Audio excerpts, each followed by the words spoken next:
নমস্কাৰ আপোনালোক সকলোকে পুনৰবাৰ আপোন চৰ্চৰ অন্য এটা ভিডিঅ'লৈ স্বাগতম জনাইছোঁ।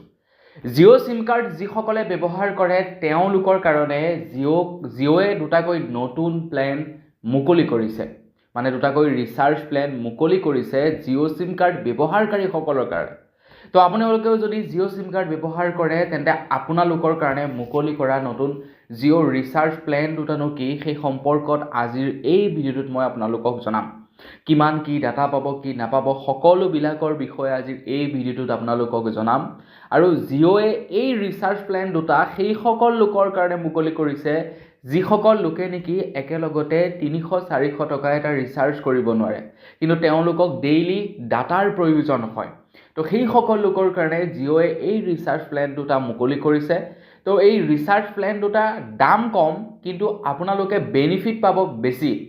যেনে আপোনালোকে প্ৰত্যেক দিনে ডেইলি 2 GB কৈ ডাটা, ডেইলি 1.5 GB কৈ data, unlimited calling, daily 100 SMS এনেধৰণৰ আপোনালোকে ফেচিলিটিবিলাক লাভ কৰিব, কিন্তু ৰিচাৰ্জৰ দামটো হ'ব 200 টকাতকৈ কম।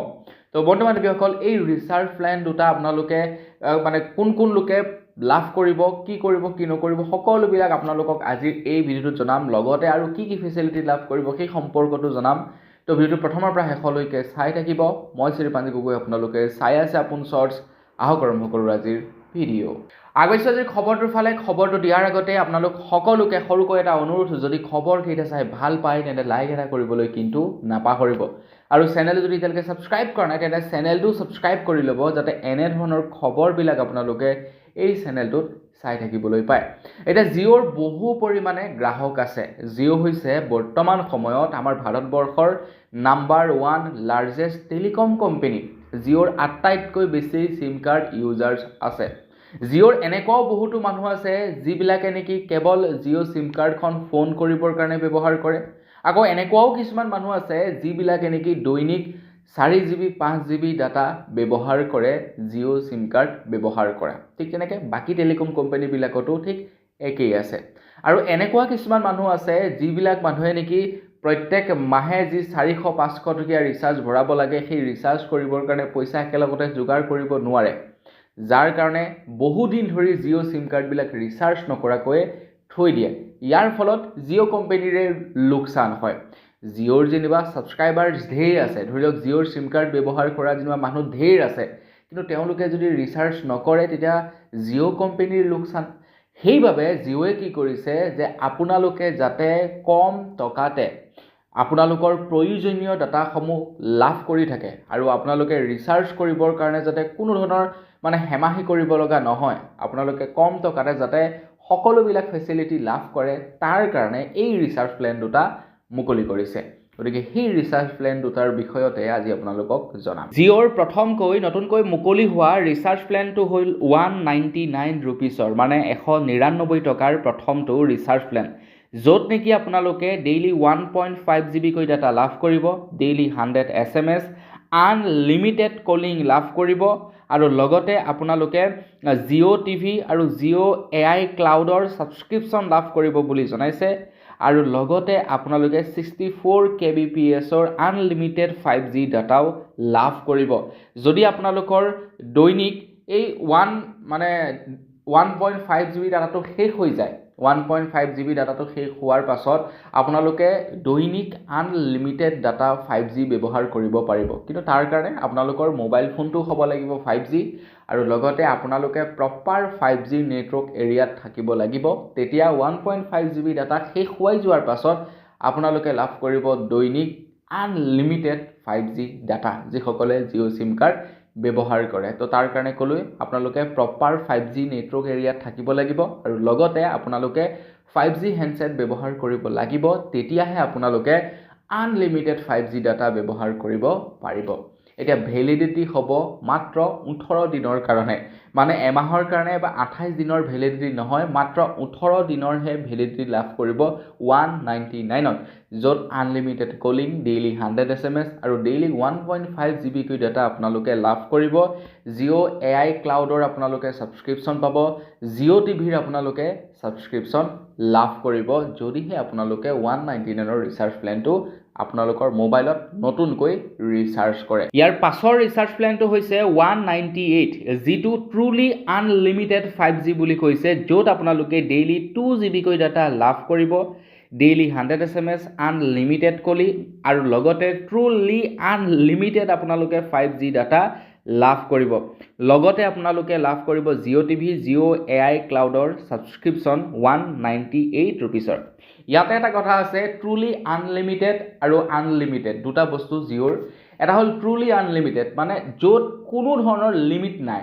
এতিয়া আনলিমিটেড বুলি ক'লে কি আমি আৰু কি বুজোঁ যে কোনো ধৰণৰ মানে লিমিট নাই, কিন্তু তাতে টেলিকম কোম্পানীবিলাকে কিছুমান টাৰ্ম এণ্ড কণ্ডিশ্যন ভৰাই ৰাখে সৰু সৰু কিছুমান ৱৰ্ড এড কৰি। ইয়াৰ আগৰ যিটো নেকি ৰিচাৰ্জ প্লেন আছিলে তাত আপোনালোকে আনলিমিটেড 5G ডাটা পাব হয়, কিন্তু তাতো কিছুমান লিমিটেশ্যন আছে, তাতো কিছুমান লিমিটেশ্যন লগাই থৈ দিয়ে। লিমিটেশ্যন বুলি ক'লে ধৰি লওক বেছিতকৈ বেছি আপোনালোকে ব্যৱহাৰ কৰিব নোৱাৰিব। যেতিয়া আপোনালোকে এটা পৰ্যায়ত পাই যাব তাৰ পাছত কি কৰিব তেওঁলোকে মানে স্পীডটো ডাউন কৰি দিয়ে, মানে আগতে যেনেকুৱা চলি আছিলে তেনেকুৱা নচলে, অকণমান স্পীডটো তেওঁলোকে ডাউন কৰি দিয়ে। আৰু ট্ৰুলি আনলিমিটেড মানে ট্ৰুলি আনলিমিটেড, আৰু তাত আপোনালোকৰ কোনো বাধ্যবাধকতা নাই। আপোনালোকৰ দৈনিক 2 GB ডাটাটো যেতিয়াই শেষ হ'ব তাৰ পাছত আপোনালোকে ট্ৰুলি আনলিমিটেড মানে 5G এৰিয়াত যদি থাকে, আপোনালোকে 5G হেণ্ডছেট যদি ব্যৱহাৰ কৰে, আপোনালোকে যিমান ব্যৱহাৰ কৰিব বিচাৰে সিমান ব্যৱহাৰ কৰিব পাৰিব। কিন্তু ইয়াৰ আগৰ ৰিচাৰ্জ প্লেনটোত আপোনালোকক সেই লিমিটেড মানে যিটো আনলিমিটেড বস্তুটো নিদিয়ে, তাতে কিছু লিমিটেশ্যন লগাই ৰাখে। এতিয়া সেই লিমিটেশ্যনটোৰ বিষয়ে তেওঁলোকেও নকয়, ঠিক আছে।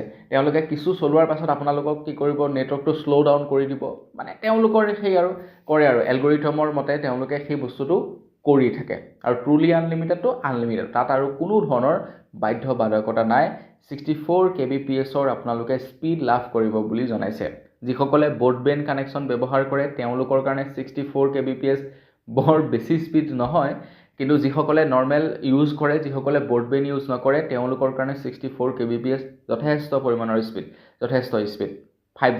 5Gটো ঢেৰ ভাগ আছে। এতিয়া যিবিলাক ব্ৰডবেণ্ড কানেকশ্যন থাকে সেইবিলাক মিনিমাম 30 Mbps, আৰু ৰিচাৰ্জবিলাক কিমান বুলি কৈছে আপোনাৰ 64 kbps, বহুত পাৰ্থক্য আছে। 30 Mbps ধামাকা স্পীড চলে, গতিকে সেই ধৰণৰ কথা। আৰু তাত আৰু এই ৰিচাৰ্জটোত আপোনালোকে মাত্ৰ 14 দিনৰ আপোনালোকে ভেলিডিটি লাভ কৰিব। ইয়াৰ আগৰটোত 18 দিনৰ ভেলিডিটি, এইটোত 14 দিনৰ। 14 দিন দিয়াৰ কাৰণ হৈছে এইটোৱে, ডেইলি 2 GB কৈ ডাটা দিব, লগতে আনলিমিটেড ট্ৰুলি 5G ডাটা আপোনালোকক প্ৰদান কৰিব। চ' তাৰ কাৰণে তেওঁলোকে 14 ডেইজ কৰিছে। আৰু যিটো নেকি 1.5 GB কৈ পোৱা ডাটা সেইটোত আপোনালোকক 18 দিনৰ ভেলিডিটি দিব বুলি কৈছে। এই দুটা ৰিচাৰ্জ প্লেন নতুনকৈ জিঅ'ৰ তৰফৰ পৰা মুকলি কৰিছে। এতিয়া এই দুটা ৰিচাৰ্জ প্লেনত আপোনালোকে নৰ্মেলি যদি চাবলৈ যায় আপোনালোকে ভাবিব যে 199 আৰু 198ত আপোনালোকক ডেইলি 1.5 GB কৈ বা ডেইলি 2 GB কৈ ডাটা আগবঢ়াইছে। কিন্তু আপোনালোকে যদি মাহেকৰ হিচাপত চাবলৈ যায় তেনেহ'লে এমাহত আপোনালোকে দুবাৰ ৰিচাৰ্জ কৰিব লাগিব এই দুয়োটা ৰিচাৰ্জ প্লেনতে। তো সেই হিচাপত যদি চাবলৈ যায় তেনেহ'লে আল্টিমেটলি কথাটো ক'বলৈ গ'লে একেই হৈ পৰে। 199 কৈ আপোনালোকে দুবাৰ ভৰাব লাগিব এমাহত, আৰু 198 কৈও দুবাৰ ভৰাব লাগিব এমাহত। তেতিয়াহে আপোনালোকৰ মানে এটা মাহ সম্পূৰ্ণ হ'ব এই ৰিচাৰ্জ দুটাৰে। তো আপোনালোকে সেই হিচাপৰ পৰা যদি চাবলৈ যায় বাকী ৰিচাৰ্জ প্লেনবিলাকত যি ফেচিলিটি আছে ইয়াতো সেই একেই দিছে, কিন্তু ৰিচাৰ্জটো আধা কৰি দিছে। আধা এইকাৰণে কৰিছে যিসকল লোকে নেকি পইচাৰ অভাৱত ৰিচাৰ্জ নকৰে, চিম কাৰ্ডখন তেনেকৈয়ে পেলাই থৈ দিয়ে, এটলিষ্ট তেওঁলোকে যাতে এই ৰিচাৰ্জ প্লেন দুটাৰ মজা ল'ব পাৰে। তো তাৰ কাৰণে জিঅ'ৰ ফালৰ পৰা এই ৰিচাৰ্জ প্লেন দুটা মুকলি কৰিছে। বাকী যিসকলে 300-400 টকা প্ৰত্যেক মাহে ৰিচাৰ্জ কৰিয়ে থাকে, তো তেওঁলোকে 300-400টোৱে ভৰাব, কাৰণ 299 যেতিয়া আপোনালোকে ৰিচাৰ্জ কৰিব আই থিংক তাত আপোনালোকে 1.5 GB ডাটা এনেও পাব। তো সেই হিচাপত আপোনালোকে যদি 199টো কৰিবলৈ যায় মাহেকত দুবাৰ কৰিব লাগিব, অৰ্থাৎ 400 টকা আপোনালোকৰ সেইফালে গৈ আছে। যেতিয়া 299টো কৰিব 100 টকা আপোনালোকৰ মুনাফা হৈছে। কিন্তু যাৰ নেকি 299 ৰিচাৰ্জ কৰিবৰ কাৰণে একেলগত পইচা নাথাকে তেওঁলোকে 199 কৰিব পাৰে, আৰু য'ত আপোনালোকে 1.5 GBৰ ফেচিলিটি লাভ কৰিব 18 ডেইজৰ কাৰণে, আৰু লগতে আনলিমিটেড 5G ডাটা। আৰু আনফালে 198ত ডেইলি 2 GB ডাটা। কিন্তু আপোনালোকে যদি 450 টকামান ৰিচাৰ্জ কৰি লয় এমাহত একেলগতে, তাত আপোনালোকে ডেইলি 4 GB মানকৈ ডাটা লাভ কৰে। গতিকে সেই হিচাপত চাবলৈ গ'লে মানে জিঅ'ৰে ফাইদা। জিঅ'য়ে মনে মনে কি কৰিছে, ৰিচাৰ্জৰ দামবিলাক ইনক্ৰিজ কৰি দিছে। প্ৰায় 20%লৈকে দাম ইনক্ৰিজ কৰিছে জিঅ'য়ে। এতিয়া আমি সেই বস্তুবিলাক ধৰিব নোৱাৰোঁ, সিহঁতৰ টেকনিকবিলাক আমি ধৰা পেলাব নোৱাৰোঁ। কিন্তু আপোনালোকে যদি অকণমান এনালাইজ কৰে তেতিয়া গম পাব যে জিঅ'য়ে কেনেকৈ ৰিচাৰ্জ প্লেনবিলাকৰ দাম বৃদ্ধি কৰি দিছে। আগতে আমি যিটো ৰিচাৰ্জ প্লেন ভৰালে যিটো ফেচিলিটি পাইছিলোঁ, হয়তো তেওঁলোকে সেই ফেচিলিটিটো অকণমান কমাই দিছে, নতুবা ভেলিডিটিটো অকণমান কমাই দিছে, বা এনেকুৱা কৰিছে কিছুমানত ৰিচাৰ্জটোৰ দামটো অকণমান বঢ়াই দিছে, লগে লগে ডাটাটোও অকণমান বঢ়াই দিছে, অকণমান মানে টাইমিংটো বঢ়াই দিছে। মানুহে ভাবিছে নহয় ৰিচাৰ্জৰ দামটো বাঢ়িছে কি হ'ল, কিন্তু ইফালে আমি বস্তুবিলাকটো বেছিকৈ পাইছোঁ। কিন্তু আল্টিমেটলি তেওঁলোকে দাম ইনক্ৰিজেই কৰিছে, মানে প্ৰায় 20%মান দাম ইনক্ৰিজ কৰিছে প্ৰতিটো ৰিচাৰ্জতে। প্ৰতিটো ৰিচাৰ্জ প্লেনত জিঅ'য়ে 20% দাম ইনক্ৰিজ কৰিছে। অকল জিঅ'য়ে নহয়, জিঅ'ৰ লগতে এয়াৰটেল, ভোডাফোন গোটেইকেইটা কোম্পেনীয়ে তেওঁলোকৰ ৰিচাৰ্জৰ দামটো বৃদ্ধি কৰিছে, আৰু তেওঁলোকে বৃদ্ধি কৰিবই, কাৰণ এতিয়া যিহেতু মাৰ্কেটত একদম লিড লৈ আছে জিঅ' আৰু এয়াৰটেল, গতিকে দুয়োটা কোম্পেনীয়ে মানুহৰ ওপৰত মন মানি চলাবই, আৰু আমি তেনেকৈয়ে ব্যৱহাৰ কৰি থাকিব লাগিব। যদি চৰকাৰী কোম্পেনী BSNLে ভাল ফেচিলিটি দিলেহেঁতেন, ভাবকচোন চবেইটো BSNLে ইউজ কৰিলেহেঁতেন, কিন্তু চৰকাৰী বস্তু যে এতিয়াও পিছ পৰি আছে, এতিয়াও 4G দিবই পৰা নাই চব জেগাতে। আৰু যি কি নহওক, আজিৰ ভিডিঅ' জনাবলগীয়া খবৰ ইমানটোৱে আছিলে। খবৰটো জানি কেনে পালে কমেণ্ট ছেকশ্যনত জনাব। যদি ভাল লাগিলে লাইক এটা কৰি হৈ যাব। চেনেল যদি ছাবস্ক্ৰাইব কৰা নাই ছাবস্ক্ৰাইবটো কৰি ল'ব। পুনৰ ভিডিঅ' লগ পোৱাৰ আশা কৰিলোঁ। বিদায় মাগিছোঁ। ধন্যবাদ। জয় অসম।